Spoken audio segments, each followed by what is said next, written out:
Hi, this is Scott Garibay, and today we're going to specifically talk about the new Unearthed Arcana Draconic Lineage options. So this is really exciting. So basically, Unearthed Arcana brought out the new Draconic Lineage options. There's lots of them. There's colored, essentially colored Dragonborn, and essentially you could choose, white, black, blue, red, green.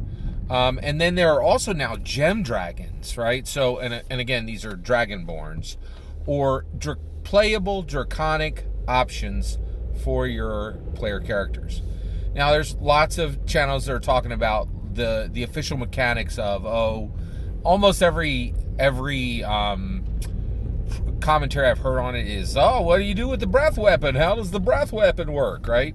So that's great. They have that coverage. Super, right? What I want to talk about is, what does this mean for Lineage overall for Dungeons & Dragons as we go forward?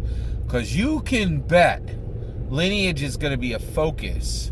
Lineage replacing the word race. It's one of the biggest things they're doing right now, because race has been a load-bearing wall in Dungeons & Dragons for a long time.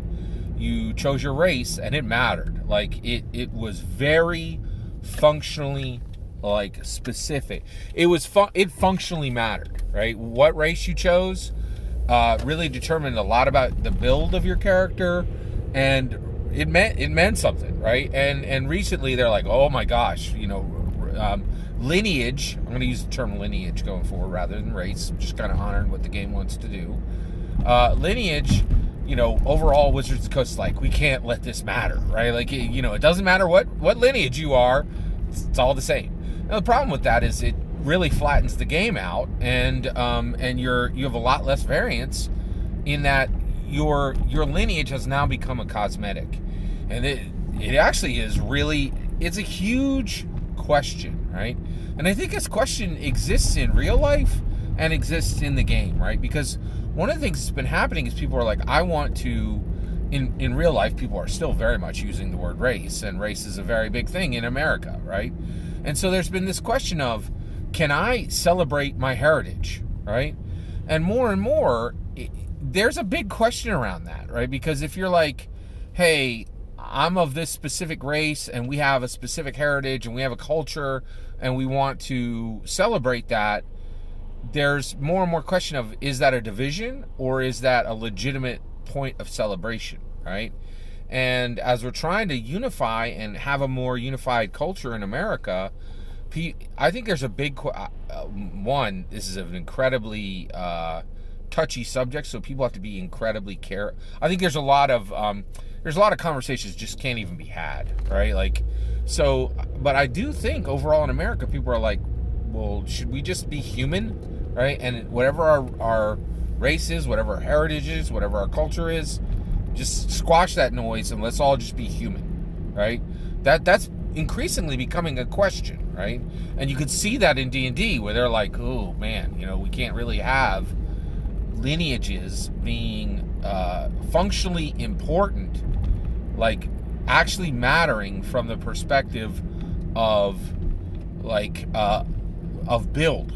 This is going to change what class you are. This is going to change what feats you take, right? I think they're very hesitant to continue to do that going forward. They want to kind of tamp that down and make it so that every lineage is the same. But that is a lot less exciting in the game. There's just no two ways around this. So I'm really excited about the Draconic Lineage options, and here's why. I think Dungeons & Dragons, Wizards of the Coast, Hasbro Gaming, the Dungeons & Dragons design team, has found a solution, right? And that solution is, they are safe making a lineage matter. They are very safe making a lineage matter if that lineage is not connected to J.R.R. Tolkien. J.R.R. Tolkien is a very big problem in the mix, right? Because when it comes to all the woke aspects of Dungeons & Dragons, if this thing even brushes up against J.R.R. Tolkien, J.R.R. Tolkien has a Seuss problem, right? He's like, oh, you got a lot of great stuff there, but, a tenth of your stuff is really poison fruit, right? And so Dungeons & Dragons has very much been systematized Tolkien for a long time.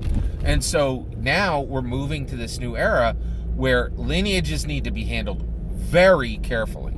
So here is the new solution that I think the Dungeons & Dragons design team has figured out. Get a lineage that has some history in the game, that has a grounding in a game, that has nothing to do with J.R.R. Tolkien, right? So that means no orcs, no dwarves, and no elves. And people ain't gonna like to hear this, but Tolkien owns dwarves and elves. He really does in America. The American concept of dwarves and elves is 100% forged by J.R.R. Tolkien. That's a fact. Period. End of discussion. Right? Yeah. I'm sure people are gonna debate that, but they're wrong. Okay. All right. So basically, you need a lineage that is grounded in the game, okay? Divorced from J.R.R. Tolkien. It's not, the seed is not planted from Tolkien, okay? And then last, and this is really critical, alien to humanity and all cultures of humanity, right? And guess what? The Draconic lineage is 100% that, right? It's grounded in the game. Dungeons & Dragons. Done. Like you are a dragon, right? Like that's been in the game forever, right? And dragons do transcend J.R.R. Tolkien. Dwarves and elves really don't, but dragons do, right? Dragons all up in everything in American cultures, right? So and then it's alien to any culture in America. There's no culture in America that has a breath weapon, right? Like it can't be connected to any culture, right? Not directly and not closely and not reasonably connected to any culture. So once you've done that and you have this lineage that is disconnected from Tolkien, grounded in the Dungeons & Dragons game, and fully alien to any human culture, right? You're good to go. You can have a lineage that matters. That's exciting. That is really exciting, right? And I'll tell you right now, I think very clearly that that constructs are coming next. I think constructs could be a really big part of the game going forward.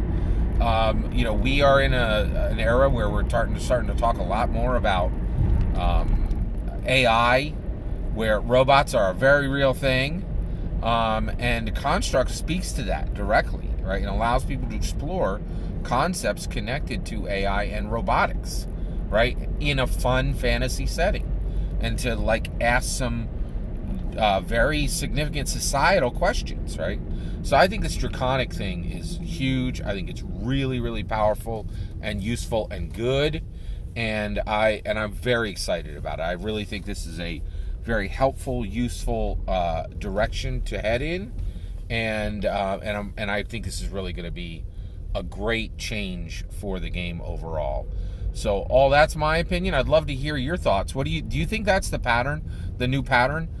Disconnected from Tolkien, grounded in Dungeons & Dragons, alien from any human culture that exists. I think that's the new formula. That's it. And believe it or not, once you figure that formula out, you can do a lot of exciting things, right? There are some problems that still need to be solved, but I think that's the new formula going forward. I'd love to hear your thoughts. What do you think? Do you think that's a good formula to build exciting lineages that begin to actually deliver woke for Dungeons & Dragons? I'd love to hear your thoughts. Let me know in the comments below. Please consider liking and subscribing, and have a wonderful millennium.